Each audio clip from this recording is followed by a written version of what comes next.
हिंदी आशुलिपि के इस डिक्टेशन प्रशिक्षण कार्यक्रम में आप सभी प्रशिक्षार्थियों अथवा प्रतिभागियों का हार्दिक अभिनंदन और स्वागत है।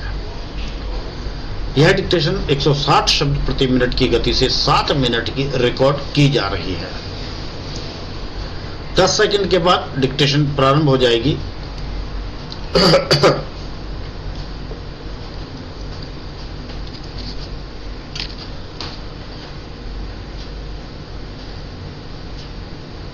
यस, माननीय सभापति महोदय, जिस भावना से मैंने यह बिल पेश किया है उसके महत्व को सदन में उपस्थित सभी सदस्यों ने एक मत से इसका समर्थन किया है और यह महसूस किया है कि देश में बेकारी की समस्या एक भयंकर रूप धारण कर रही है और इसके कारण हमारे देश का विकास, चाहे वह सामाजिक हो, आर्थिक हो या सांस्कृतिक हो, रुका हुआ है। पिछले 70 सालों से इसी परिस्थिति का निर्माण होते हुए हम देख रहे हैं, लेकिन इसका कोई स्थायी समाधान अभी तक हमारे सामने नहीं आया है। अतः इसके समाधान के लिए कोई न कोई निर्णय अवश्य लिया जाना चाहिए। एक माननीय सदस्य ने यहाँ पर अभी कहा कि राष्ट्रपति जी इस काम को नहीं कर सकते हैं क्योंकि यह उनके अधिकार के बाहर है। आप जब भी यह देखते हैं कि किसी राज्य में वहाँ की व्यवस्था, वहाँ का विकास ठीक नहीं हो रहा है तो उस राज्य में राष्ट्रपति का शासन लागू कर दिया जाता है।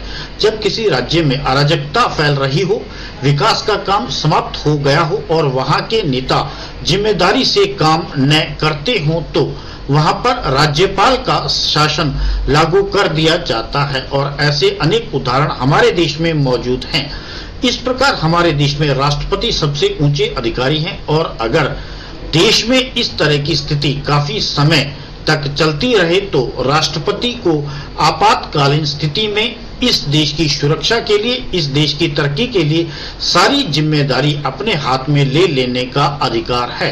महोदय, इस सदन में कई माननीय सदस्यों ने बहुत से उदाहरण दिए कि राज्यों में संयुक्त सरकारें नहीं चली, लेकिन उसके पीछे राजनीतिक मामले थे। अगर कोई राजनीतिक पार्टी जिम्मेदारी से काम नहीं करती तो संविधान में यह स्पष्ट है कि उस राज्य की सारी जिम्मेदारी राष्ट्रपति की है। इस संबंध में मैं आपको अवगत करना चाहता हूं कि संविधान में आदिवासी हरिजनों की उन्नति के लिए प्रण लिया गया था कि 10 साल में आदिवासी हरिजनों की सामाजिक तथा आर्थिक स्थिति को सुधार दिया जाएगा, लेकिन यह सरकार उसमें भी असफल रही।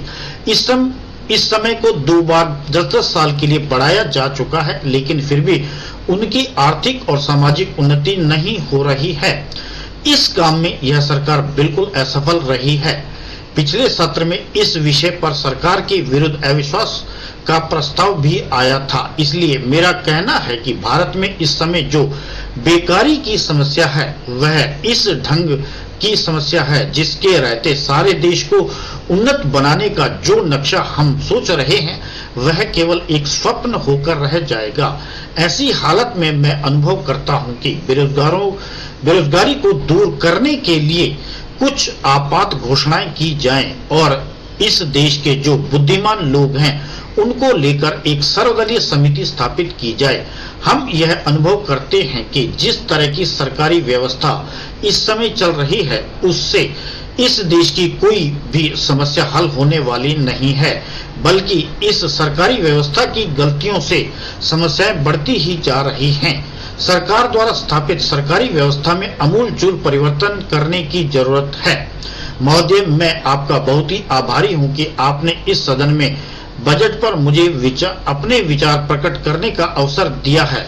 इस बजट का मैं समर्थन करना चाहता हूं। सबसे पहले मैं अपने दल के नेता प्रधानमंत्री जी को इस बात के लिए बधाई देना चाहता हूं कि उनके नेतृत्व में देश में हमारी पार्टी को स्पष्ट बहुमत मिला और इसके फलस्वरूप यहाँ पर केंद्र में एक ऐसी सरकार का गठन हुआ जो कि देश में वास्तव में समाजवाद लाना चाहती है।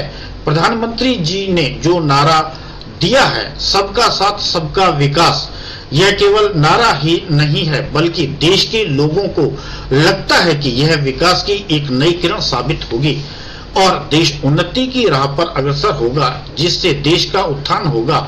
मैं माननीय वित्त मंत्री जी को भी इस बात के लिए बधाई देना चाहता हूं कि लोकसभा के चुनाव में जनता द्वारा जो आदेश दिया गया था उन्होंने उसको ध्यान में रखकर ही बजट बनाया है। उन्हें वह सब याद है और वह तन मन धन से उसका पालन करना चाहती हैं।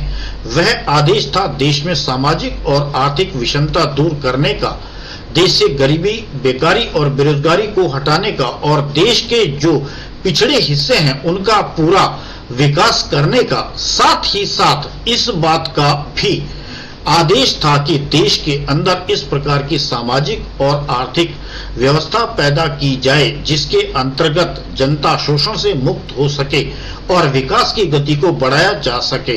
यह ठीक है कि देश में कृषि के क्षेत्र में उत्पादन में वृद्धि हुई है, परंतु इसके साथ ही साथ यह भी दृष्टि में रखा जाना चाहिए कि लागत में भी वृद्धि हुई है। इसके लिए आवश्यक है कि सिंचाई के साधन बढ़ाए जाएं और अधिक उन्नत बीजों का प्रयोग किया जाए। आज किसानों को कृषि के यंत्र मिलने में बहुत कठिनाई हो रही है। उनको कृषि यंत्र समय पर उपलब्ध कराए जाएं।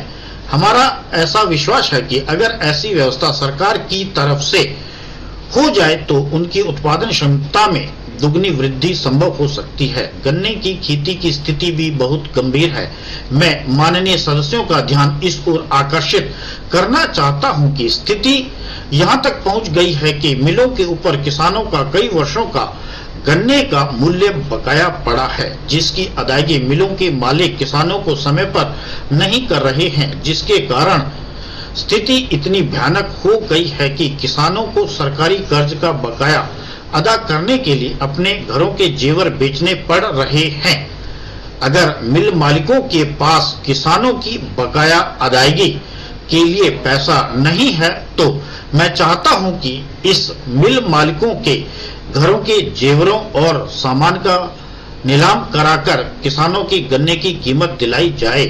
उपाध्यक्ष महोदय, सरकारी उद्योगों की हालत अजीब है। आप यह भी नहीं कर सकते कि सरकारी उद्योगों के कर्मचारियों को आप अच्छा वेतन देते हैं या उनको रहने का अच्छा स्थान देते हैं, फिर भी घाटा होता है और देश का नुकसान करते हैं। कारण क्या है? कारण यह है कि आपकी औद्योगिक नीति गलत है और जो करोड़ रुपया रख रहे हैं